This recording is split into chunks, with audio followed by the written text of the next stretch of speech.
All right, everybody, welcome to the postcast. Very much. We got a lot of stuff to talk about tonight. That doesn't feel like when we come in here and there's something that we really need to rail on or complain about.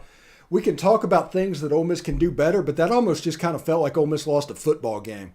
There's little things about the quarterback draw and the stuff inside. It felt like Alabama was baiting Ole Miss.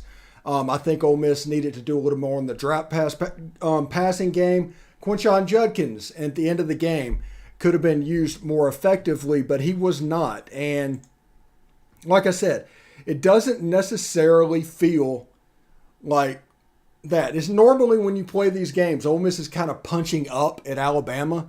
They weren't really doing that tonight. It was a battle of two evenly matched teams.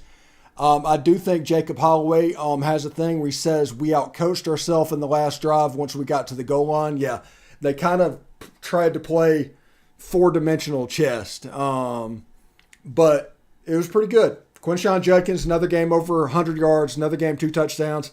I think he's about 150 yards away from the school record with Alabama and Mississippi State left to go. Listen, this was going to be a big deal this season. This was a huge game. And to throw the ball in the end zone with a chance to win inside of a minute, you couldn't really ask for anything more. I mean, you could ask that he completes it, but overall, it was a fairly well coached game. Mike Biggs says the fumble at the end of the first half is what lost it. I agree with that. This offense is different with Zach Evans in it. When he is not able to play, the offense just looks a bunch different. You're absolutely right, Mike. Craig Murray says, I think we get up and we get conservative. Our best prevent offense is to keep calling plays the same way. Yeah, and a little bit is that loss of Zach Evans kind of put more onus on Quinshon, which means Alabama could focus all their energy in the tackle box because Jackson Dart was going to run in the middle. Quinshon Judkins was going to do a lot of his damage in the middle. And because of that, our game plan kind of got thrown out a little bit, I think. But it was a situation where Alabama made a play down the seam against Jonathan Mingo, won the game. That game was probably lost whenever we tried to run the quarterback draw on third down. And Byron Young kind of ate that up. He ate quarterback draws up like 2 or 3 times in this game. Alabama got back to playing Nick Saban old-style Alabama football. No Jahmyr Gibbs in the second half.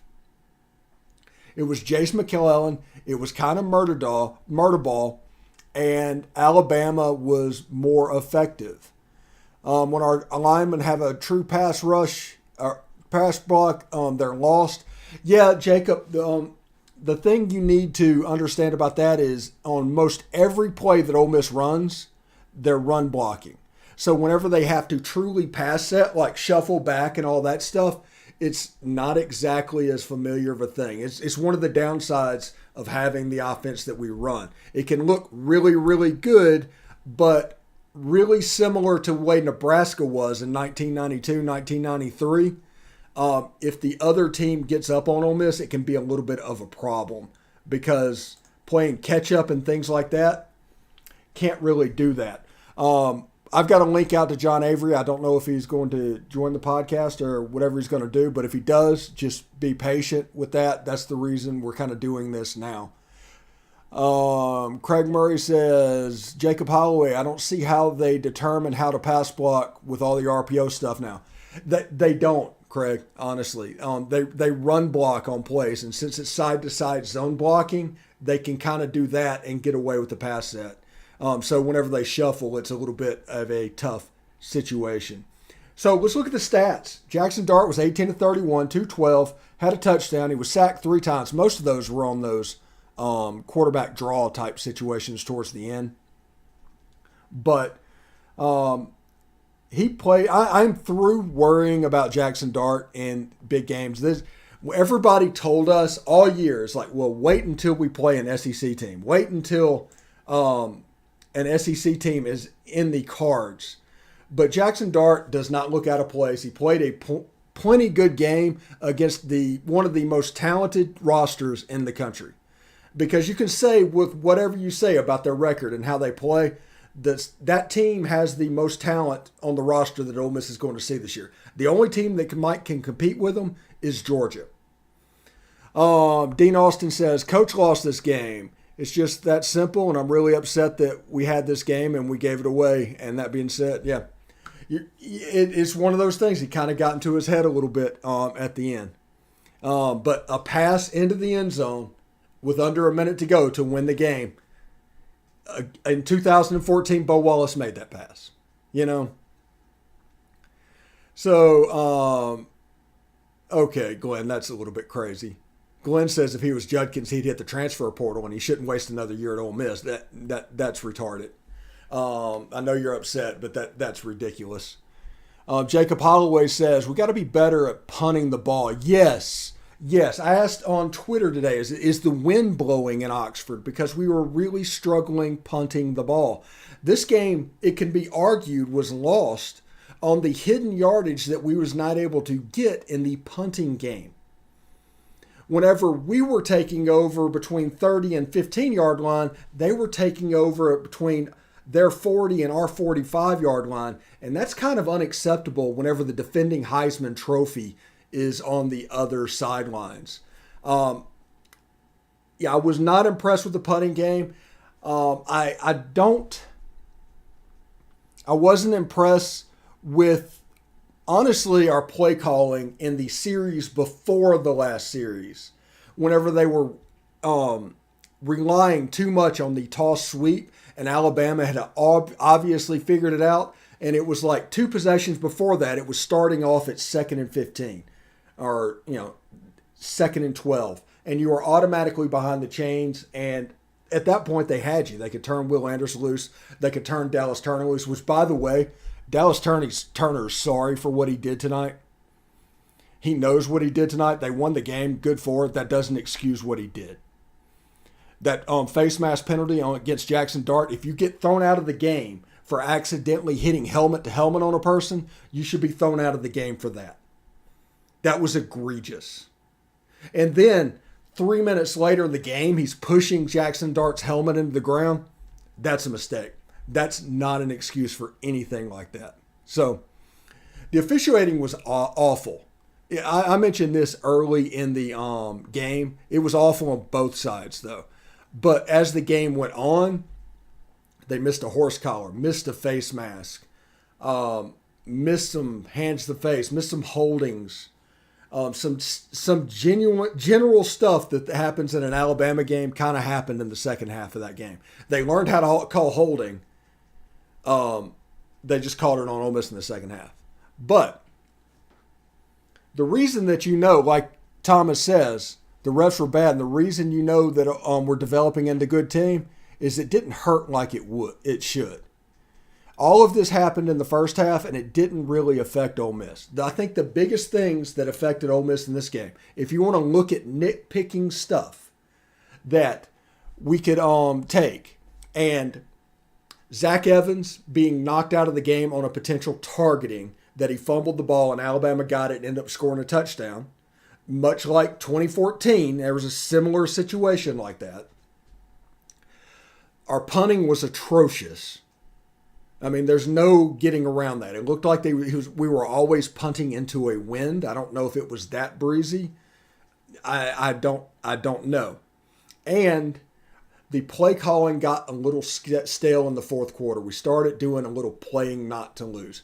Those are really the 3 things. But that isn't like things that we can look at as being really bad issue type things. And like, we're not quite there yet things. This was just a losing football thing. Alabama didn't play perfectly well either. The defense, by the way, let me let you know these stats. This is ridiculous. Alabama was 6 for 13 on third down. They had 317 total yards. 317. Of that, passing was a little over 200 yards, 209 yards. They had 108 yards rushing. 317 yards. The defense did their job. Everybody talked about this game for 3 weeks. It's like, with Ole Miss's defense, they're going to struggle. Because no team can shut out completely this Alabama team. Too many weapons, too much talent. The defense did their job. And I think that the first half, the defense playing like that and the offense getting the lead, maybe it caused a little bit of game plan stuff in the second half, and they thought they could pull it out in the end, and they almost did. They almost pulled it out at the end. I mean, one pass, they threw into bracket coverage. Alabama had the right coverage called because Ole Miss basically had to throw a seam route in that situation because of the poor third down call. I'm not a huge fan of that. I think it was a poor call on third down. That's where the game was actually lost, not the pass into the end zone on fourth down. Anyway, it was a pretty good game overall. I mean, like I said, I just wish Ole Miss would have won it. But it was a pretty good game. Judkins, 135 yards. Jackson Dart threw the ball for 212. He outthrew the Heisman Trophy winner. Defense played really well. Bama averaged 4.6 a play. Ole Miss averaged 5 a play. Bama had 36 rushes, averaged 3 yards per carry. Ole Miss had 49, averaged 3.9. It is one of those games between two evenly matched teams that just went at it. CBS got their money's worth. It was a really good football game. And it's not one of those games that at the end of it, you're just like getting all angry and everything like that because of what you didn't do. Now, I think they kind of left it out on the field. Now, did they play perfect? No, not even a little bit. But they played well enough to win the game. Both teams played well enough to win the game. Both teams had issues. Pete Golding, in the second half, made some adjustments against the Ole Miss run game and was able to kind of slow it down a little bit. Ole Miss stopped going to essentially the middle of the field at all. I saw a count of one pass in the middle of the field. And I think that was incomplete as well. It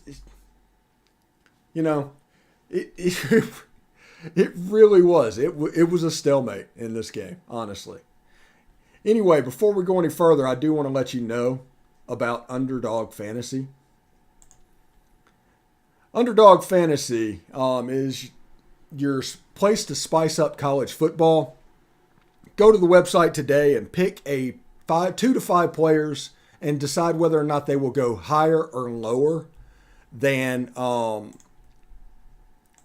they actually do. So it's kind of like an over-under type thing, but it's just higher or lower. So pick them out and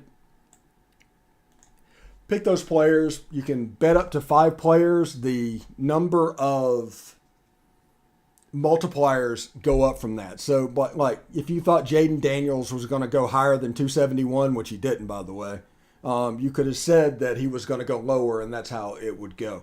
Anyway, it's easy to play and available in over 30 states. Pick 2 to 5 players each team, not just Ole Miss, and decide if they'll finish higher or lower. One of the easiest fantasy games to play out there, and you can win cold hard cash. Sign up with promo code LOCKEDON. That's one word, locked on. And Underdog will double your first deposit of up to $100. Deposit $100, get $100 free. Go to UnderdogFantasy.com or find the Underdog Fantasy app in the App Store or Google Play Store. That's Underdog Fantasy, promo code locked on, one word. Get in on the college football pick'em action today.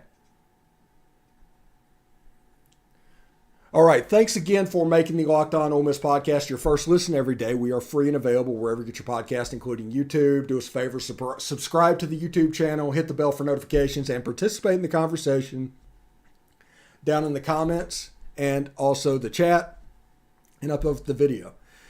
Anyway, Mike Bigg says tight end was invisible. Yes, Michael Trigg was obviously a smokescreen. They leaked that information on purpose, and it served its purpose. Now, they just did not use the middle of the field. Kelly played a little bit, but it was a lot of 10 personnel type stuff. I do think they would have used more of Ulysses Bentley if they could, but it's hard to take Quinshot off the field when he's cooking a little bit. And that's just something to keep in mind because he was playing really, really well. Now, if you look at people participating in the shows, like I said, John Avery is supposed to be by here. We'll see if he joins. It was kind of a hard game. Maybe he couldn't get to the phone. But if you see teams that make Alabama pay, Jaden Daniels running the ball, they all have quarterbacks that can move around a little bit. But one of the issues that I thought we had tonight was we were trying to run too much in between the tackles. And we just kind of limited ourselves to parts of the field. Like tonight, it felt like if we were going to throw the ball, it was going to be outside the numbers. If we were going to run the ball, it was going to be inside the tackles. And we're not going to vacate that other than that toss sweep that we were doing with not a lot of blockers that they kind of figured out. So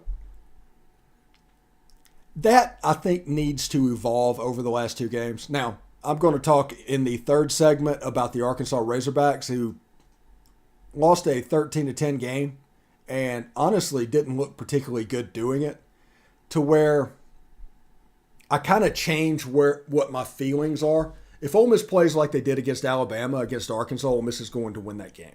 I mean, it's almost a done deal. Mike Biggs says, wish they had used 20 personnel like Steven said they might in this game. I think it would have helped out, keep balance, Bama off balance. Yeah, absolutely, Mike. I do not know why they're not wanting to use it. Maybe it's a substitution thing. Maybe it's fear that you're keeping both of them on the field at the same time. I do not know. Mike Biggs says another thing is our corners have got to learn how to tackle. They tackled very well for the first 40 minutes of the game. The last 20, they did not. Jace McClellan was able to get out, kind of turn the momentum. It got to the point where Ole Miss's defense was able to stop Bama and hold them to a field goal, but the momentum had changed. There's a 13-point period in that second half where the momentum really changed. West road games are brutal, though. Yes, absolutely. It's absolutely nuts. It's hard to believe that this Bama team, this is the fifth game that they've either won or lost with a game-deciding play happening inside of a minute. That's half of their season have been decided inside of a minute of the game, positive or less. I don't know. So, yeah, they got, I don't want to say soft. I do not want to say soft. They did not get overly physical in the second half of the game. Not having Judkins on that last series was terrible call, whoever made it. That last series, I think they got into their own head a little bit. They thought that they could do it.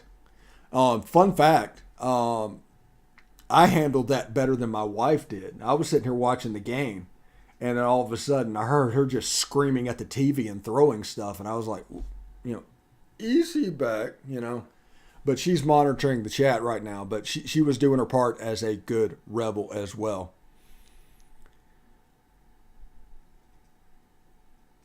Positive when you win. We are better in close games since Lane. Yeah, and honestly, we don't lose many games since Lane. This is our fourth loss in 2 years in the regular season. Thomas came out with that one. And so, I mean, it is a good deal. Now, credit to Alabama, but like I said this at the beginning. This game just felt like a game between two evenly matched teams where Alabama just won the game. It wasn't a situation where Alabama was just better. It wasn't a situation where Ole Miss was trying to make up for some perceived flaw. It was two evenly matched teams that Alabama was able to get the best of them. And I think Nick Saban would tell you the same thing, and Lane Kiffin. This was a game, honestly, that Lane Kiffin has been building for 3 years. And he got it with the football on the 15-yard line inside of a minute to play, going into Alabama's end zone with a chance to win. I think Lane Kiffin would take that every day against Alabama with the GOAT sitting on the other side. It's not a situation to where anybody honestly needs to feel horrible about this. It's not a moral win. It's not a moral loss or whatever, anything like that. It's just you lost a football game. You left it out there. You did what you needed to do. You played fairly well. You have a generational running back that is going to break the school record. It's going to be all right. And these last two games are winnable. You have a shot at a 10-2 season. And we get to slay another demon. We need to get the Fayetteville monkey off our back. And then we have the Egg Bowl 5 days after that. Win one of those two games, and we're in the Citrus Bowl at a minimum. Just one of those two games. We're in the Citrus Bowl. Win two of those games, win both, we're down in the Orange Bowl. So likely, no matter what happens, if we win both games or one of the last two games, we're going to be bowling in a place that we have never been, or we haven't been since 1939 or something like that. And you're going to have sunny weather, and it's going to be warm. So, by the way, the crowd, I want to give a monster props to the crowd. I have not heard Vaught Hemingway Stadium sound like that many times in my life. I think maybe 2 or 3 tops. And I'm a relatively old guy. That stadium was electric. It was amazing. Good job on you. If you went to the game, thank you very much. You did a great job. Noise caused operational issues for the Crimson Tide. And the defense holding that offense to 300 yards. I mean, those two things, they get the game ball. Quinshon Judkins, 135 yards, 2 touchdowns. Game ball. The only thing we did not do was win the game. That's it. And like I said, it's just one of those situations. Yeah. It's just one of those situations to where it's just a weird thing. Mike Bigg says, that's right, Steven. It can still be a great season. Could have been legendary, but I really don't think anyone in the SEC was going to beat Georgia this year. And also, I've been telling everybody all year, and the way I like to say it, I'm going to make a shirt, by the way, that says I'm usually right, and I'm going to wear it on the show just because it's going to drive certain people crazy. But one thing I said, this year's team was about 2023. We have a chance to win 10 games with a team that was supposed to be for next year, that was built for next year. And this year was all about maximizing the quarterback play. That's the reason I did not like the quarterback competition back in September. I think those reps could have helped him against LSU and against Bama. The situation we saw at the end of the game could have been avoided by more reps that are happening in the game. That is just my opinion, but I'm pretty much going to stick with that. But, I mean, everything's in front. We got Arkansas, which on it, good grief, guys. If y'all watched that game, which most of y'all did, that's a team that looked offensively challenged. Even with KJ, you have somebody that's going to come back and play quarterback with his shoulder. You know, they're not going to run that guy. You're not going to face the same team that you would of early in the season. Mississippi State, going to be fine. Bryce Young, in 2 games against Ole Miss, has thrown for like 370 yards. Now, he threw for 3 touchdowns, and he made some Superman-like plays. I'm not saying anything negative about Bryce. But the defense did fairly well against. They had a good plan against him. The defense deserves all the credit in the world. And if they show up like that against Arkansas and Mississippi State, neither one of them are going to win the game. Period. Mike Bigg says, I also think that Judkins should be leading for the Heisman. Shouldn't matter whether we won this game or not. Judkins was awesome. I think Judkins is the best back in the SEC. And this morning on SEC Nation, whenever they were doing the things like, hey, Herschel Walker led the SEC in touchdowns as a true freshman. Emmitt Smith led the SEC in touchdowns as a true freshman. Marcus Lattimore led the team in touchdowns as a true freshman. And it was like, no, that's a little bit too much. No, Q deserves to be there. Dean Austin says, it's funny how Coach can call out our fans early in the year about not showing up in the second half, and he was right, but it seems to be the coaching staff needs to do the same. He was doing the same thing that Saban does about the crowd. I do not think anybody needs to take the crowd credit. Him doing the early stuff about the crowd is how we got Kentucky, Auburn, and Alabama to happen, and we're going to have a really raucous Thanksgiving night. It was all psychological, and it is the way it is.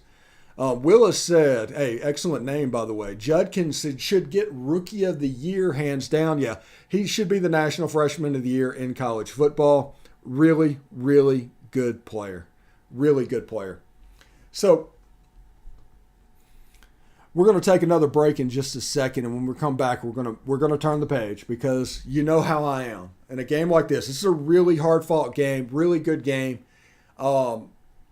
But we're going to start to look at Arkansas and Mississippi State. We're going to turn the page on that. And Evans' injury is likely his head, man. Yeah, that was a helmet-to-helmet hit.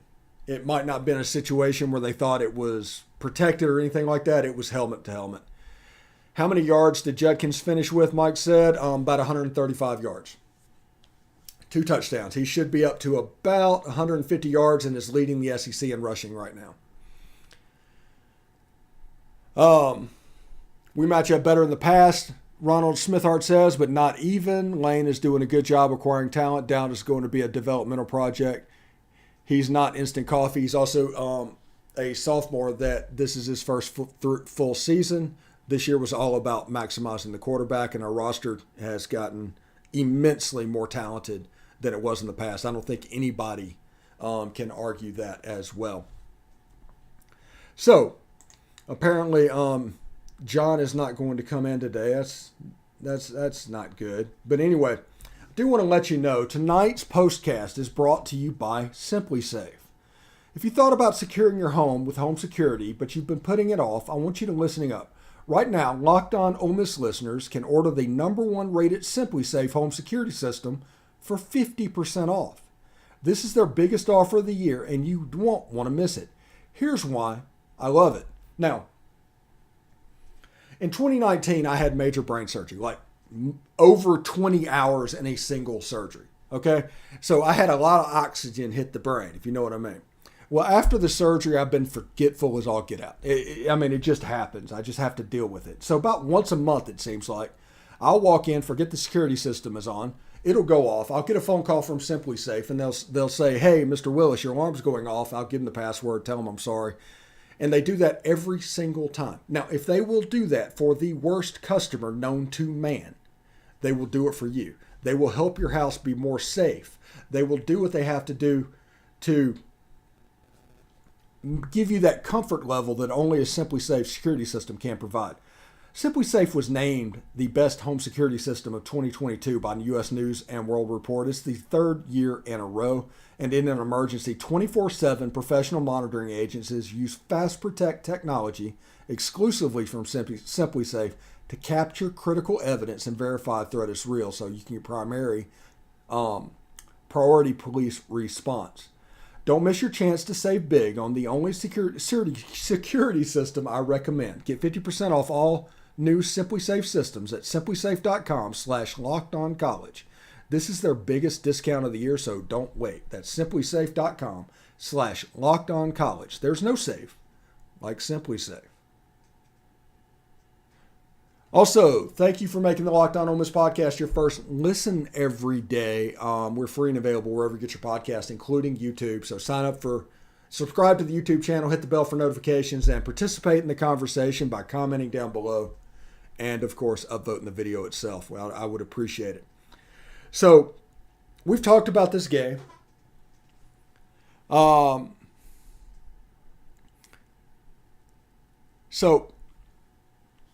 We talked about this game and talked about it from several things. I'm just not going to get totally upset about this. Now, if Alabama would have housed Ole Miss, I would have been upset about it. If Ole Miss would have won this game huge, I would have been over the moon about it. This is kind of exactly where I was, if that makes sense to everybody. You have an Ole Miss team that was extremely up for the game. The defense played unbelievably encouraging against a really good team. Got Jahmyr Gibbs benched. I don't know what happened and what's going down, but I am willing to bet that Jahmyr Gibbs spouted off at halftime and got benched for the second half. Ole Miss's defense did that. And in this game, whenever you're going and it's such on a knife's edge and you can go back and forth, you need to make the plays that are in front of you. So Michael Speck says Auburn will come after him, and if he goes, I can't help him. Lane's nickname should not be the portal key; it's the Lord of Leverage. Mike, you've been making this comment a lot on a lot of the videos. It's not a situation where I'm really worried about it. It's one of those things where I think Ole Miss is going to do whatever he can do to keep him. Ole Miss is going to keep paying him, period, over and over and over again. The salary is going to go up every year. He's going to be in the news every year because he is one of the best coaches in college football. And honestly, at this point, if he is not number one on your list, you're not doing your job correctly. I question your role as an AD with Lane Kiffin not number one in your top target on your list. So everybody is going to come after him. He's going to be in the news all the time. He's a guy that, I'll just put it to you like this, okay? When I title my videos, besides Ole Miss Rebels that are guaranteed to be in the front of the title because of the way it works, I also put Jackson Dart or Lane Kiffin in the title because if it is, I get 700 more views than if they're not in there. If I could do a video about Cedric Johnson, it's not going to do as well as Lane Kiffin or Jackson Dart.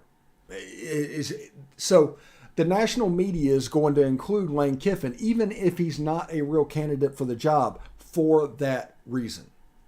So I'm going to say that over and over again. They're going to become news. He is a guy that drives traffic, and him driving traffic is something to keep an eye on. All right. So Ole Miss plays a night game in Fayetteville. Mike, he's going to do this every year because he's not doing this every year. He's not doing this every year. The media and everybody else is doing this every year. He's not doing this every year. The fact that they're interested in him is not his fault. The alternative is he can come out on every job opportunity that comes up here, which there's 7 of them a year, it seems like. Would you prefer he's like, I'm only going to leave here in a pine box? No, you wouldn't. But if you are upset about other coaches coming after Lane Kiffin, I honestly can't help you, man, because this is going to happen every single year because he's one of the best coaches in college football, and everybody thinks they can get him. Period. Bryce Young, really, really good player. He's a special dude. Natural Ability says, Bryce Young beat us today. That's it. Yeah, there was a couple of plays on the scramble and the touchdown pass that he threw to Ja'Cory Brooks. A couple of scrambles down the field. Really, really good player. I'm not going to play this coach game too much because honestly, there's 2 games left in the season, and that's what I'm going to focus on. If that makes sense.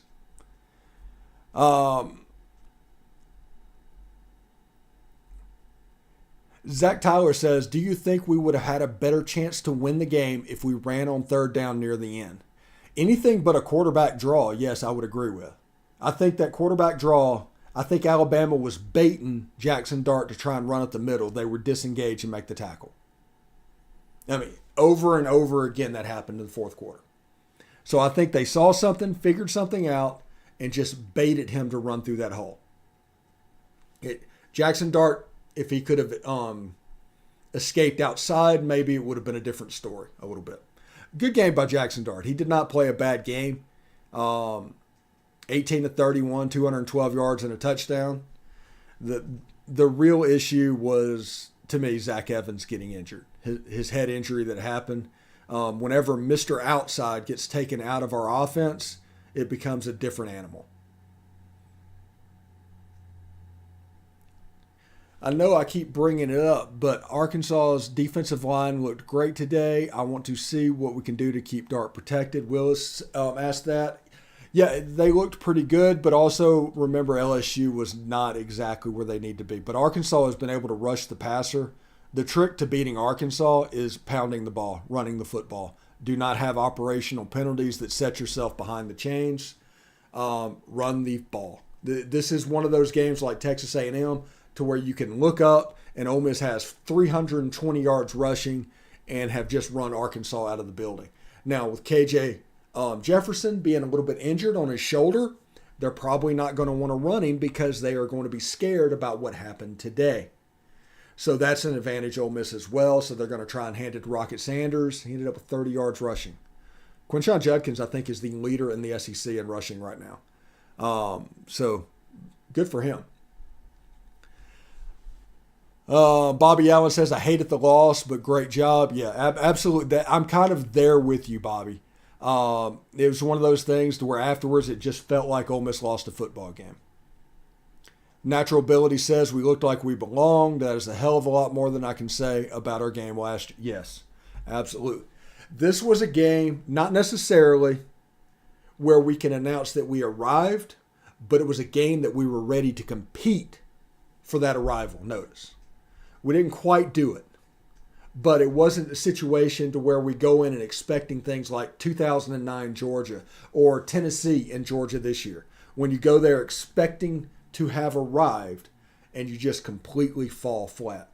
This was an Ole Miss team that was able to compete, throwing the ball in the end zone in the last minute to win the game. Period. I'm very impressed with them. Very thankful. I hate that there's only 2 games left. I think there's only 12 days left in the season, in the regular season, not counting the bowl game. But that is terrible. Also, for people that are coming on this live stream that might not listen to the Locked On Ole Miss podcast, I am planning on live streaming the signees on early signing day. So you will get 10 to 15 minutes on each player that signs. We will talk about them. We will talk about everything that happens. We'll do that moving forward from early signing day forward, even to include the transfer portal if we can do it. Willis says that penalty with the face mask was scary. Something like that should be in contention for ejection. I know there's no rule, but they want to protect players. Something needs to be done. Yeah, that was a situation that was horrible. Dallas Turner, he did that, and then like 3 minutes later was pushing Jackson Dart's helmet into the turf. It's like he didn't even learn about it. Didn't even learn a thing. And if you are going to eject defensive backs for accidentally bumping into a helmet tackling somebody, yes, that should absolutely be an ejection. Absolutely. That drives me crazy. That was far more dangerous than any of the targeting hits that you have seen in the last month. That was ridiculous. To turn his helmet completely around like Danny Werfel with the Saints and rip his helmet off, didn't let go at all. Knew what he was doing. That one drives me a little bit crazy. Stacy Blackwood from Tide Talk Live and there says, what a game, buddy. Yeah, that was a fantastic game. I was just explaining here, Stacy, this is one of the Ole Miss games. I don't feel like Ole Miss was punching up. It was a battle of 2 evenly matched teams and Ole Miss just lost the game. That's how I took that. But yeah, I was just talking about Dallas turning that face mask, and that almost marred the game for everybody. So, in the end of the day, LSU is going to the SEC championship game. Georgia, after they beat Mississippi State tonight, I think is going. I think they have to beat Mississippi State or Kentucky, which Kentucky lost to Vanderbilt today. Golf clap for Vanderbilt. The streak is over. They now have a losing streak that is shorter than Kentucky's. So that is interesting as well. I'm pretty excited about that because I've been rooting for Vandy and I've been saying they were going to get somebody all year, and for them to do it today, yeah, that was absolutely fantastic. Also in the game today, Tennessee throwing a bomb after Missouri hit a surrender punt down 59-24. Tennessee threw a bomb with under a minute to play in the game. Was the epitome of zero class. Tennessee and their fan base and what they're going to raise this to 12, to where everybody hates them. This is 10 times worse than what Steve Spurrier used to do whenever he said it was your job to stop us. In that situation, Missouri has surrendered punt. It's 59-24. Them throwing the bomb, that was classless. That is going to be the reason everybody is going to root against you moving forward, because you don't know how to act. Period. Also, Brady Cook for Missouri, better quarterback than Will Levis. That's my take. I'm going to stick to that. And Florida absolutely housed South Carolina. So we had a pretty good game. Slate of games all day with the Ole Miss Alabama game, which was a worthy CBS game of the day. So I'm pretty excited. Pretty excited what's going on. They showed up. They did what they needed to do.